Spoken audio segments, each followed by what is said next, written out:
Alright, this is gonna be like a short guide on how to clear Nightmare Difficulty 4 on the new PvE event on Rivals. Truthfully, I've only cleared it using Blade 3 stack, and I think Blade's the only one that can solo currently. Jeff and Magik are kinda mid. I think Thor is the second best from Blade, and Punisher's kinda... I don't know, I haven't seen a good Punisher at all so far. And I don't know, it feels kind of terrible to build on some of that, but let's just get straight into how you're supposed to clear difficulty 4 on Blade, like Nightmare 4. So ideally you would want to build on the left side because the right's completely terrible, and you're going to play mostly on your dash and your left clicks. I would show gameplay, but I couldn't record since I don't know if anyone else is suffering this issue. This game just completely wrecks your PC. I've crashed so much. Let's go straight to what you kind of want to build. You kind of want to avoid everything surrounding here. 1000-fold slash is completely useless. You don't get a few levels of blade dance here. Primarily on your first 150 on round 1, you know, try and get at least 3 of Ancestral Sword damage with range and attack speed. Range and attack speed makes you kind of insane. I think at one point I was hitting everything on the field without even looking at it because of enhanced Daywalker dash. Now you see, this enhanced Daywalker dash scales really well, but also don't forget to get some like lifesteal ratio. I think ideally you want this to be at least, you want to get at least 3 of this before you enter round 20. And throughout, once you hit the second purchase, I think even during the first one, you can try and look for Daywalker dash damage. This Daywalker dash and cooldowns. Primarily, you don't want anything else aside of Daywalker dash cards or blessings from here, because this enhanced Daywalker dash from Blade Dance gets buffed to hell from the blessings from here. At least any of the Daywalker ones. I'm not quite sure how well it scales, but the range cooldown and damage scales with it. So when you start to hit shift and you dash, I think you could ideally solo clear even in a 2 or 4 stack if you play it well, because the damage is that high. For general blessings, you kind of want to skip max health 1 and max health 2. Try damage deal and damage deal 1 and 2 is pretty alright. Just the one that you really want to focus on is Vitality Boost here, Power Surge, like the highest quality, and damage received -5. Moonlight Protection is insane against bosses because it will not save you from the regular mobs on Nightmare Difficulty 4. No idea why. It mostly stops the boss from instant killing you. So if you've always wondered why is something just one-shotting you, that's probably why.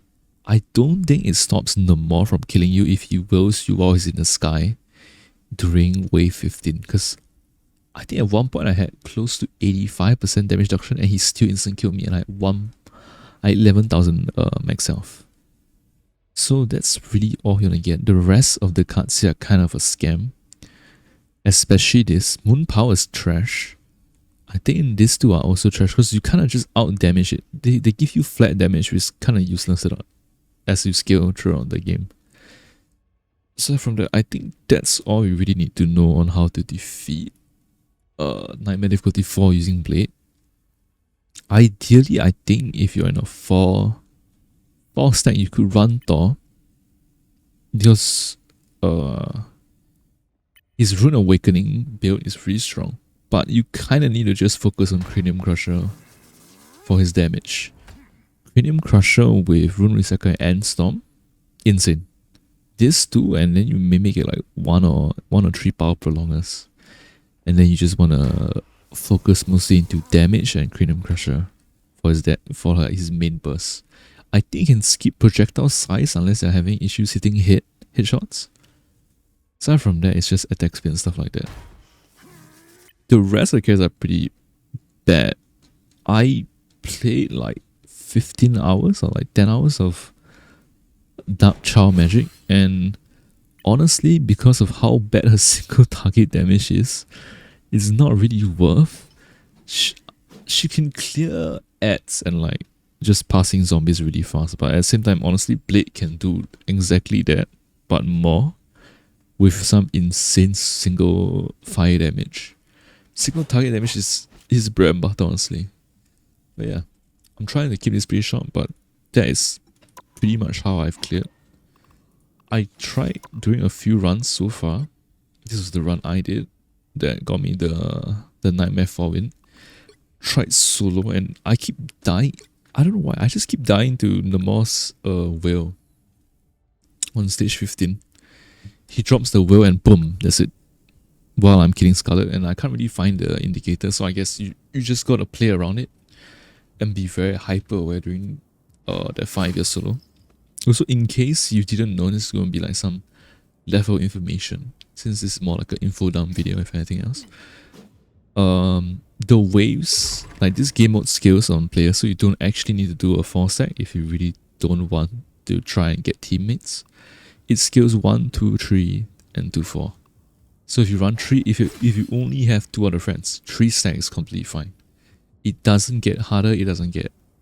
Okay, easier is kind of dependent on what you know. It's entirely up to you.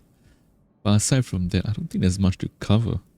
I think Jeff, this is going to be like some TLDR backside. You can honestly skip the rest of this end. But I think Jeff is pretty alright. I've seen a Jeff run left side build, and I think he dropped like 100 mil in my game. Kinda insane. Wait, I think I can actually show you. Hold up. Not quite sure how he was building though. Okay, there we go. This Jeff, for some reason, had so much freaking damage. He out-damaged the entire team. Not quite sure what he built, but yeah, Jeff seems pretty viable if you don't know build. I have not seen Punisher do well. Mostly because he just can't out-damage anything so far, and I think his builds are pretty bad. I think comparably, he might be worse than Magik, because even single fire damage is kind of lacking compared to what others kind of bring to the table. And I think if you try the shotgun, you might just have the worst experience of your life. But it's completely up to you. I think his rifle is where it's at, and you kind of just want to keep getting Punisher single fire upgrade and headshot damage. I'll probably be trying him around for fun and see how far I can go with him, but I think realistically it's just Thor, Blade, and maybe Jeff are like the best you can use. You can completely ignore whatever I've said so far if you're just playing for fun though. You can try and make it work, truthfully. Aside from that, thanks for watching, thanks for stopping by. I'll see you next time. If you've got any questions, just leave it in the comments below. It'll make me really happy if you can drop a like. I try, this is like minimal editing, truthfully. I just want to get this out there in case anyone's really struggling in Nightmare difficulty 4 and you kind of can't find any reliable source of information out there so far. This is for you, because I know some friends who were asking how, like, what's the best build, how do you clear stuff and like that. This is my opinion. That's what I've had so far in my last 24 hours of just brutally playing this game mode. It's so fun and so frustrating. But yeah, I'll see you next time. Ja ne.